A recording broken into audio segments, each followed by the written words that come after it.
commenting on videos earlier. I just got back from Wreaths Across America, and there was a lot of traffic. There were a lot of police pulled to the side all over to, I think it's to let people know to slow down and put some kind of order to it. There was a lot of people last year when I went. There wasn't a lot of people, but I went early in the morning, and it was not snowing last year when it happened. I just don't know if it was the same day. And the reason why it's on a Saturday is they're closed on Sundays. You could still drive in there, but you don't want to get caught. The federal government's responsible for burying these people, and they're the ones who pay for the flags throughout the years. Throughout the year, you'll see like different sections all having flags, and they pay for that. But Wreaths Across America happens at thousands of cemeteries once a year, and it costs $35 to get a wreath. So if someone doesn't pre-order it, that grave does not get a wreath. And at the Abraham Lincoln National Cemetery, there are 65,000 buried soldiers and room for 400,000 before they'll be full. They also say they bury somebody every day of the week except for Sundays. So they have one or more funerals every day, all year. They don't wait for the ground to be a certain temperature to bury them. So they're not like stored in any kind of way for the weather to get warm, which is the way that I've heard it done in the past. Is that they'll have these, like, not for the military, but for cemeteries, they'll have this area they can store bodies that could stay somewhat stored until the ground was soft enough to put them in the ground. Because I guess when it's frozen, supposedly it's too hard to use machines to make a hole in the ground. But anyway, the Wreaths of America, what they do is if you buy a wreath to have on a grave, you can donate to graves that don't get one. Some people pre-ordered, like there was a couple telling me on there they pre-ordered 4 for people they didn't know. But on the live stream, I didn't get half of my interviews on live because it kept freezing.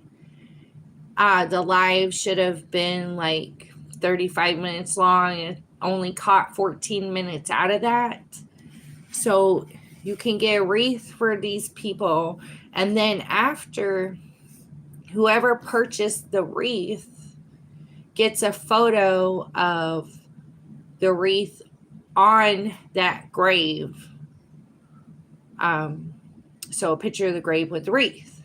If it's in the area where it's the cremated section, the wreaths are laid on the bottom of the ground. And if there's a row that has multiple wreaths in it, then they just get stacked up like this on the bottom of the wall. But everybody who purchases a wreath for a grave gets a photo, like a receipt. The wreaths that they use look more expensive than $35. A store would probably charge some more. But anyway, I went specifically to the section, which is a small section of the area, because it really does look and feel like there's miles of buried soldiers there and miles of land. I don't know how big the property is, but I went specifically to the soldiers where the bodies were not found. Bodies were scattered, or the ashes were scattered at sea, donated to science, and something else. But basically their bodies are not buried there. They're just a bunch of graves without the bodies there. So I went to that area.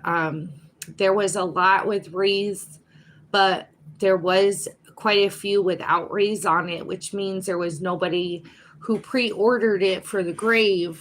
And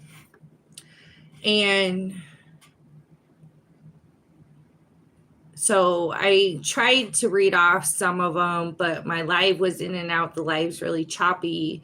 I can't go back and get this experience, so it is what it is. The reception's very bad out there. It's in the middle of cornfields. There's a national park with bison in it down the street. So, but anyway, I wanted to talk about the Wreaths Across America. And I went with a friend so he could drive and I could take video. So half of the interviews that I did not make it on camera, which was disappointing. Especially at the end, there was a long conversation for that one as well. But there's people that like got totally cut off because it kept saying that had disconnected, and I kept connecting, and that's what looked like cuts. But I hope that, Regina, you're doing good. It snowed here the other day, and I hope you go somewhere soon. I like your videos, and I was curious, Regina, Adventures with Regina, if you go to the cemeteries only by yourself. So last year when I did the Wreaths Across America, I was there with Cemetery Views, which is another channel. And it was earlier on in the day. I got to talk to a few volunteers. A lot of other people were kind of standoffish. I did get to interview one couple who was there to see that man's father who was cremated. And I got to talk to them for a while.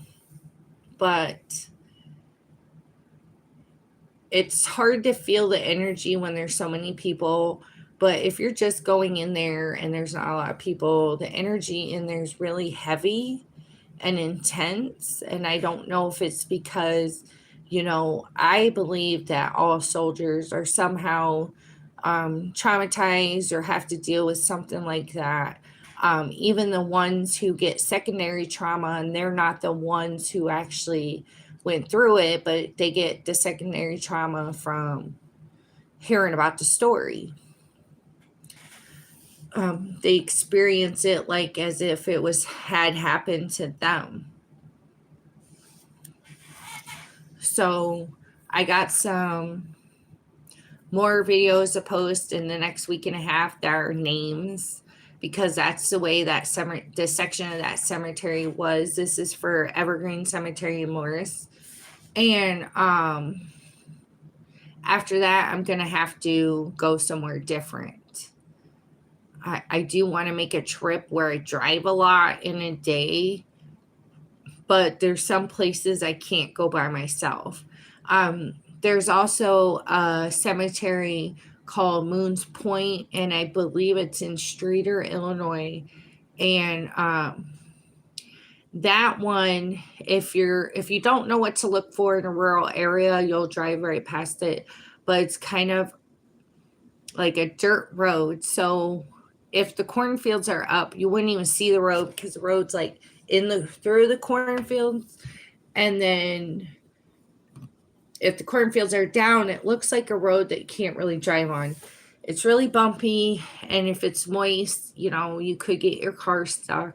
It's not paved, it's not gravel, nothing. And I want to go back there, but I might have to park at on the main road and walk. But the last time I was there, there was a section that had a huge burn circle, but you could tell it was fresh, and you could tell that the person had swept up the ashes and the wood or whatever was left from whatever they burned. And it was weird because there were plastic tubs, um, and the one that I opened, like a storage tub, the one that I opened had some kind of fluid in it with some rocks in there. And there was quite a few of them. So it kind of felt, I got the vibe that it was like kind of satanic, and somebody was covering up something they had burned. And there was some reason for tubs full of liquid to be out there, but it was in the cemetery. So it was really weird. But just wanted to talk a little bit and see if some of my friends could get on. But Bluegrass Paranormal was on there earlier for the other live stream. So maybe I'll go back on live again later. So talk to you soon. Thank you.